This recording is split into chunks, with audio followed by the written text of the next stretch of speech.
Hello, 3-4 ദിവസമായില്ലേ ഉച്ചയൂണിൻ്റെ വീഡിയോസൊക്കെ ഇട്ടിട്ട്.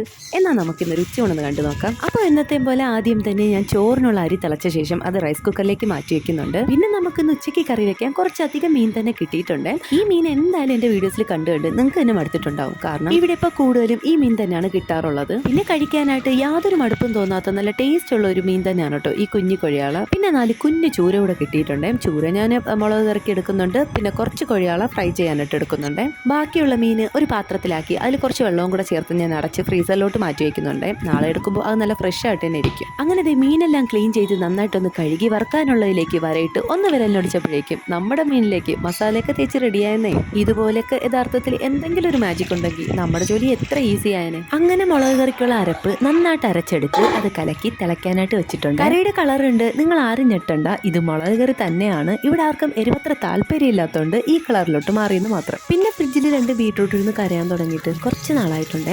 ഇനിയെങ്കിലും അതിനെ എടുത്തില്ലെങ്കിൽ അതിൻ്റെ അവസ്ഥ വളരെ ദയനീയമായിരിക്കും. അങ്ങനെ ബീട്രൂട്ടിൻ്റെ കേടായ ഭാഗങ്ങളൊക്കെ ചെത്തിക്കളഞ്ഞ് നല്ല മാതളങ്ങ പൊട്ടിച്ചിട്ടതുപോലെ കട്ട് ചെയ്തെടുത്തിട്ടുണ്ട് തോരൻ വെക്കാനായിട്ട്. പിന്നെ മസാലയിൽ കുളിപ്പിച്ച നമ്മുടെ മീൻകുട്ടന്മാരെ ഫ്രൈ ചെയ്തെടുക്കുന്നുണ്ട്. കഴിഞ്ഞില്ല, അവസാനം മുളക് കറിയും കൂടെ താളിച്ചൊഴിക്കുന്നുണ്ട്. ഇപ്പോൾ പണിയെല്ലാം കഴിഞ്ഞു. ഇനി നമുക്ക് ചൂടോടുകൂടി തന്നെ പാത്രത്തിലേക്ക് വിളമ്പാം. അങ്ങനെ നല്ല ചൂട് ചോറും മീൻ കറിയും മീൻ വറുത്തതും തോരനൊക്കെ കൂട്ടി ഉച്ചയ്ക്കൊരു പിടി പിടിച്ചിട്ടുണ്ടായിരുന്നു. സൂപ്പർ ടേസ്റ്റ് ആയിരുന്നു കേട്ടോ. അപ്പോൾ വീഡിയോ നിങ്ങൾക്ക് ഇഷ്ടമായെങ്കിൽ ഒരു ലൈക്ക്, ഒരു സബ്സ്ക്രൈബ് അത് തരാൻ മറക്കരുത്.